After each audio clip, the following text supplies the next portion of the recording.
सो MV बंटाई ने आज से कुछ दिन पहले अपना एक सिंगल ट्रैक ड्रॉप किया था जिसका नाम है W।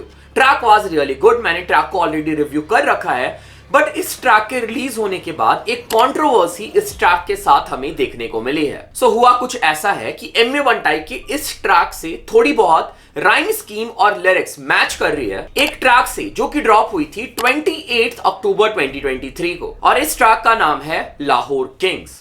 इन्हें दुमे इतने बारबेक्यू रैपर्स रोज कर डाला जैसे बारबेक्यू, मेरे फैंस डेंजर निकल रहे हैं बारबेक्यू, खुद को ये कहते गैंगस्टर पर लगते बारबेक्यू। बटन कढ़ाई मैनू पसंद बीफ डालते क्यों, राणा कसाई उरे करना आया बारबेक्यू, ए गांडू फेम दे खिडौने पड़ते बारबेक्यू, जब तेरी अंदर ही फाड़ती मिलू बारबेक्यू। तो ये जो ट्रैक है लाहौर किंग्स, इसमें हमें मल्टीपल आर्टिस्ट देखने को मिले हैं, SLA, Sarik, Ibrahim Rana and Gauri. और अभी जो मैंने बारबेक्यू वाला राइम स्कीम प्ले किया जो कि एमवी बंटाई के राइम स्कीम से सिमिलर साउंड कर रहा है, ये जो वर्स है ये इब्राहिम राना का है। सो एमवी बंटाई के ट्रैक W के ड्रॉप होने के बाद इब्राहिम राना के इंस्टाग्राम पेज पे हमें एक मीम देखने को मिलता है जहां पे पहली बार हमें यह पता चला था कि एमवी का वर्स और इब्राहिम राना का वर्स या फिर राइम स्कीम या फिर लिरिक्स सिमिलर साउंड कर रहा है। और इसके बाद इसको मल्टीपल न्यूज चैनल्स ने भी कवर किया और DHH में ये डिस्कस होने लग गया कि क्या ये कॉपी है, क्या एमवी बंटाई ने सच में पाकिस्तान के एक अंडरग्राउंड आर्टिस्ट जिस ट्रैक में आई थिंक 2000 व्यूज थे उस ट्रैक से कॉपी किया है, या फिर ये सिर्फ एक कोइंसिडेंस है। सो इसके ऊपर हम थोड़ी देर में आएंगे, डिटेल में डिस्कस करेंगे क्या ये कॉपी है या फिर कोइंसिडेंस है। पर इसके साथ साथ एक और वीडियो इंटरनेट पे सरफेस होने लग गई, मोस्टली DHH कम्युनिटी में शेयर होने लग गई, जहां पे कृष्णा का भी एक ट्रैक DHH के एक अंडरग्राउंड आर्टिस्ट के ट्रैक से सिमिलर साउंड कर रहा है, या फिर जो राइम स्कीम है वो बहुत ज्यादा सिमिलर है। 26 अक्टूबर 2022 कृष्णा ने अपना ट्रैक ड्रॉप किया था जिसका नाम था आई गेस, जहां पे कृष्णा के साइड से हमें कुछ ऐसी राइम स्कीम और ऐसे बास देखने को मिले थे। Check it out. रखा है हल्का हाथ लेकिन काम पूरा भारी लगे हल्का हाथ, कल जो सफलता। और अब चेक करो SOS का ये ट्रैक जहां पे हमें एग्जैक्टली कुछ ऐसी ही लिरिक्स और राइम स्कीम सुनने को मिलते हैं। मुंह करता बीटों पे रखता जो हल्का हाथ, फिर भी पंच जितने भारी हो जैसे ये हल्का हाथ पर्दा। ओके, सो अब सवाल ये है कि ये कैसे पॉसिबल हो सकता है, DHH के इतने बड़े आर्टिस्ट, मेन स्ट्रीम आर्टिस्ट के लिरिक्स या फिर राइम स्कीम अंडरग्राउंड आर्टिस्ट से इतने ज्यादा सिमिलर कैसे हो सकते हैं? क्या ये कोइंसिडेंस है या फिर सच में जो मेन स्ट्रीम रैपर्स है वो अंडरग्राउंड रैपर्स से कॉपी करते हैं या फिर उन्होंने कॉपी किया है? Let's find out. सो पहले हम स्टार्ट करते हैं एमवी बंटाई से, फिर हम कृष्णा के केस में जाएंगे। सो सबसे पहले आई थिंक ये बात तो क्लियर है कि अंडरग्राउंड आर्टिस्ट दोनों केस में, एमवी और कृष्णा के केस में अंडरग्राउंड आर्टिस्ट का ट्रैक पहले ड्रॉप हुआ है। हम बात कर ले इब्राहिम राना के ट्रैक की या फिर SOS के ट्रैक की, दोनों ट्रैक इब्राहिम राना वाला ट्रैक एमवी से पहले ड्रॉप हुआ है एंड SOS का ट्रैक जो है वो कृष्णा से पहले ड्रॉप हुआ है। तो ये क्लियर है कि अंडरग्राउंड आर्टिस्ट ने तो कॉपी नहीं किया या फिर उनके साइड से तो कोई गलती नहीं है यहाँ पे। सो सबसे पहले हम इब्राहिम राना और एमवी बंटाई के लिरिक्स को साइड बाय साइड चेक कर लेते हैं कि उनके लिरिक्स कितने ज्यादा सिमिलर है। सो इब्राहिम राना की जो लिरिक्स है वो बोल रही है, मटन कड़ाही मेन्यू पसंद बीफ डालते क्यों, राना कसाई उरे करन आए बारबेक्यू, ए गांडू फेम दे खिडौने बंदे बारबी क्यों, बारबी डॉल वाला बारबेक्यू, जब तेरी अंदर ही फाड़ दी मिले बाहर भी क्यों। बटन कढ़ाई मैनू पसंद बीफ डालते क्यों, राणा कसाई उरे करना आया बारबेक्यू, ए गांडू फेम दे खिडौने पड़ते बारबेक्यू, जब तेरी अंदर ही फाड़ती मिलू बारबेक्यू। और अब हम एमवी के लिरिक्स में नजर डाल लेते हैं। इन्हें दूं मैं इतने बार भी क्यों, रैपर रोस्ट कर डाला जैसे बारबेक्यू, मेरे फैंस डेंजर निकले ये बाहर भी क्यों, खुद को ये कहे गैंगस्टर पर लगते Barbie, again Barbie doll barbecue. इन्हें दुमे इतने बारबेक्यू रैपर्स रोज कर डाला जैसे बारबेक्यू, मेरे फैंस डेंजर निकल रहे हैं बारबेक्यू, खुद को ये कहते गैंगस्टर पर लगते बारबेक्यू। सो वीडियो में हम जल्दी से आगे बढ़ेंगे, उसके पहले मैं तुम लोग के लिए एक बढ़िया आर्टिस्ट लेके आया हूं। इस आर्टिस्ट ने अपना नया प्रोजेक्ट ड्रॉप किया है, चेक कर लो, song of the day. Yo Mac, Mo, let's go। हाथ कांपे तेरे जैसे पार्किंसंस, मेरे गाने डोपामीन और ये सच है सन, पार्टी पे बंदूक और जब रूट तेरा भ्रम, हाथ कांपे तेरे जैसे पार्किंसंस, हाथ कांपे तेरे जैसे पार्किंसंस, मेरे गाने डोपामीन और ये सच है सन, पार्टी पे बंदूक। सो आर्टिस्ट का नाम है मैकमो और भाई के साइड से हमें एक रीसेंट एल्बम देखने को मिला है जिसका नाम है बार्स का तहलका। भाई इस प्रोजेक्ट को मैंने पूरा चेक किया, क्या प्रोजेक्ट है, बहुत डिफरेंट तुम्हें इसमें म्यूजिक देखने को मिलेगा। भाई की जो म्यूजिक स्टाइल है वो बहुत ज्यादा डिफरेंट है। भाई ने बहुत अच्छे से हार्डकोर मेलोडी सबको अच्छे से ब्लेंड किया है। और अगर तुम कुछ फ्रेश और कुछ नया ढूंढ रहे थे अपने म्यूजिक प्लेलिस्ट के लिए या फिर किसी नए आर्टिस्ट की तलाश कर रहे थे, ये भाई तुम्हारी उस तलाश को खत्म कर सकते, दूर कर सकते हैं। ठीक है, ट्रैक्स जैसे Parkinson's, Madhushala, all in my bag, Bawaal, Asli Magarmach, one trip one hand and Jamuna Paar की वो, these are my favourite song जो मैंने सुनते ही प्लेलिस्ट में ऐड कर लिया है। इसके अलावा पूरा प्रोजेक्ट भी बहुत अच्छा है, बढ़िया काम कर रहे हैं भाई। तुम्हें लिंक मिल जाएगा डिस्क्रिप्शन में, Spotify link. Go listen this whole project, मजा आएगा सुनने में, अपने दोस्तों को भी साथ में सुनाना। और जो भी फीडबैक है तुम मेरे भाई को इंस्टाग्राम पे भी जाके मैसेज करके बता सकते हो कि तुम लोग को ट्रैक कैसा लगा। Link is in the description, do check it out.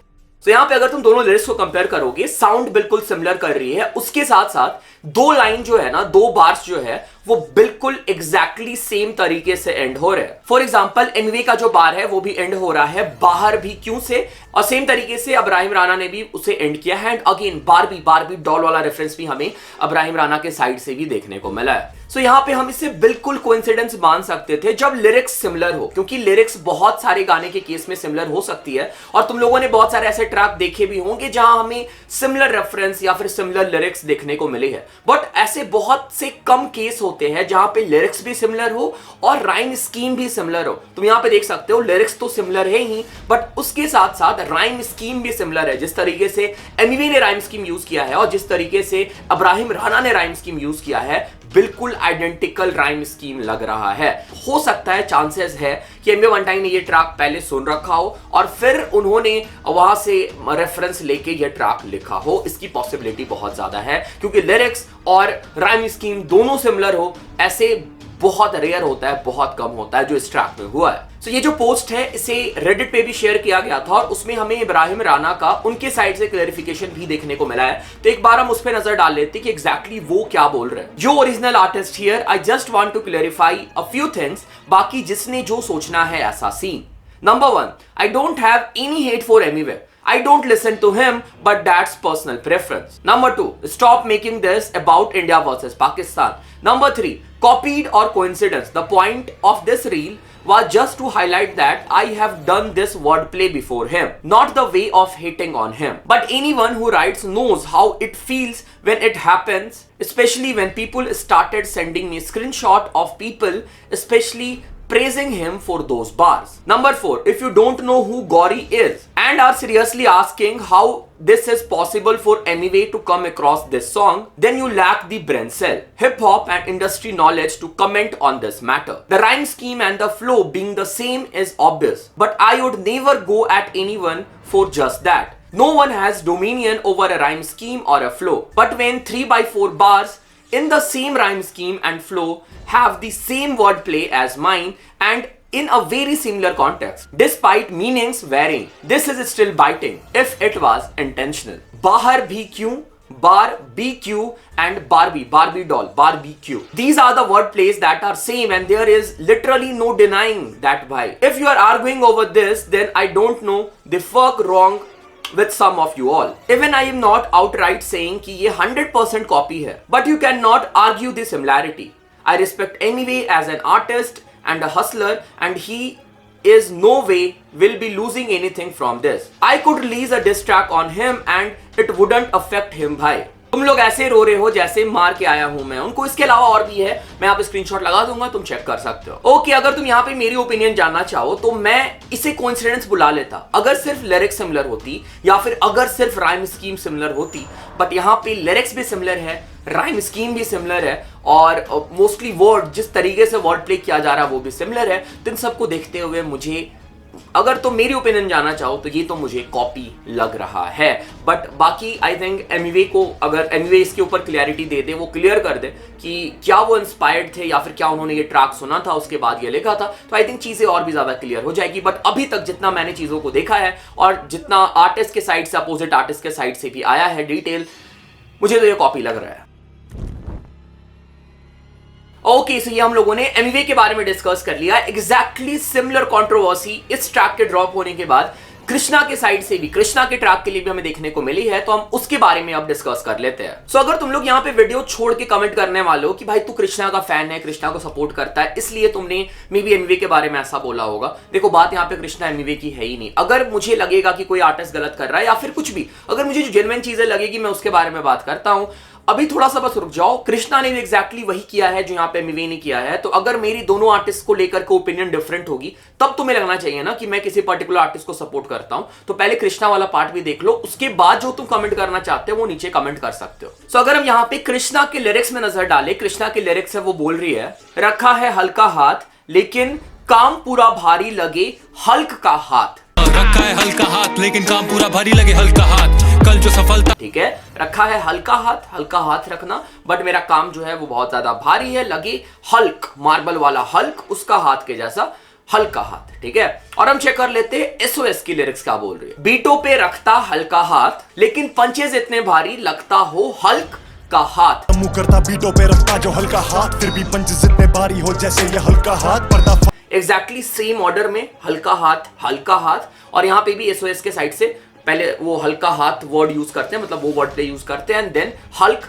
का हाथ। एंड अगेन यहां पे भी सिर्फ लिरिक्स सिमिलर नहीं है या फिर वर्ड प्ले सिमिलर नहीं है, इवन राइम स्कीम भी कृष्णा और एसओएस की बहुत हद तक यहां पे सिमिलर लग रही है। And again I found this screenshot on Reddit, जहां पे इसी पोस्ट के डिस्कशन के नीचे एक बंदे ने अहमर का स्क्रीनशॉट शेयर किया था। तो तुम्हें पता होगा कि एसओएस जो है वो आजादी रिकॉर्ड के साथ थे पहले, आई थिंक अभी भी है, और अहमर भी है वो आजादी रिकॉर्ड से पहले काम कर चुके हैं, और अहमर भी जम्मू कश्मीर से बिलोंग करते हैं, एसओएस भी जम्मू कश्मीर की ही रैपिंग डुओ है। तो अहमर ने कुछ ऐसा लिखा था, एक बार चेक करो इसको। At least someone on Reddit pointed out हल्का हाथ, more to that not just that, haha, concepts, flow, rhymes copied.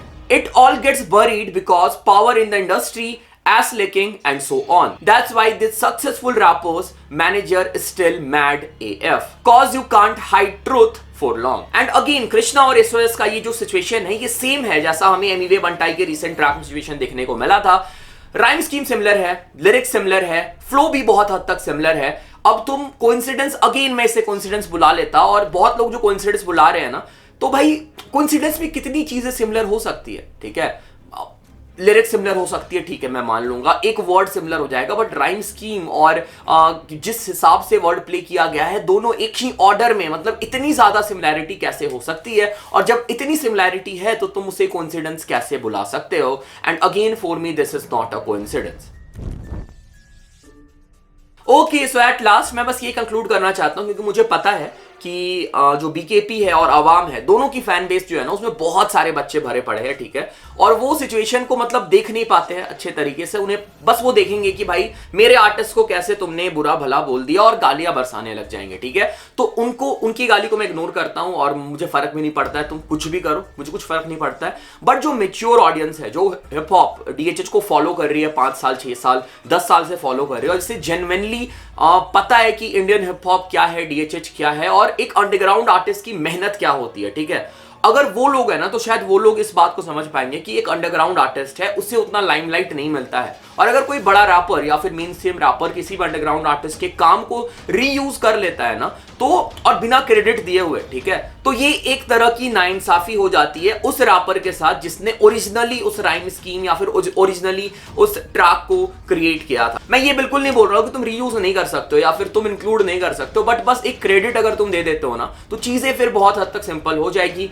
वो अंडरग्राउंड आर्टिस्ट है वो भी खुश हो जाएगा कि भाई मुझे इतने बड़े रैपर से शाउट आउट मिला है। ठीक है, तो ये चीज हो सकती है। इसके अलावा मुझे अभी एग्जैक्टली पता नहीं है, क्योंकि मुझे ये भी पता चला है कि डीएचएच में बहुत ज्यादा घोस्ट राइटिंग की भी प्रथा चली हुई है और बहुत सारे रैपर्स घोस्ट राइटर यूज करते हैं। मुझे यहाँ पे बिल्कुल नहीं पता कि कृष्णा या फिर एमिवे ने घोस्ट राइटर यूज किया या फिर नहीं किया, अंदर की बात किसी को नहीं पता है क्या नहीं है। बट बस मैं यही बोलना चाहता हूं कि अगर ऐसी चीजें हुई है, अगर लिरिक्स को रीयूज किया गया है, तो बस एक क्रेडिट अगर मिल जाए जो आर्टिस्ट के लिरिक्स को यूज किया गया है, तो आई थिंक चीजें सॉल्व हो सकती है यहाँ पे।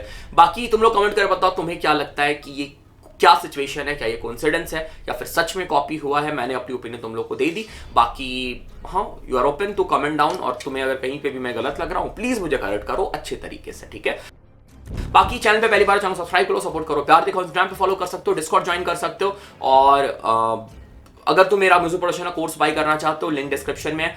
30+ लेक्चर्स है, 30+ वीडियोस है, 14 डेज मनी बैक गारंटी है। और अगर तुम्हें बाय करने के बाद ऐसा लगता है कि तुम्हें ये कोर्स पसंद नहीं आया या फिर तुम्हारे लिए कोर्स नहीं है या फिर कोर्स वर्थ नहीं है, 14 डेज में तुम कभी भी पैसे वापस ले सकते हो। ठीक है, तो ऐसा नहीं कि पैसा दे दिया तो कोर्स मतलब तुम्हारे पे चिपक जाएगा, ठीक है। तो कोई स्कैम वाला सीन नहीं है, एक बार बाई कर लो। अगर पसंद नहीं भी आता है तुम पूरा कोर्स भी पढ़ के पैसे वापस ले सकते हो, तो इससे ज्यादा मैं क्या बोलूं। बाकी लिंक डिस्क्रिप्शन में चेक कर लेना। और thanks for watching, thanks again, thanks a lot.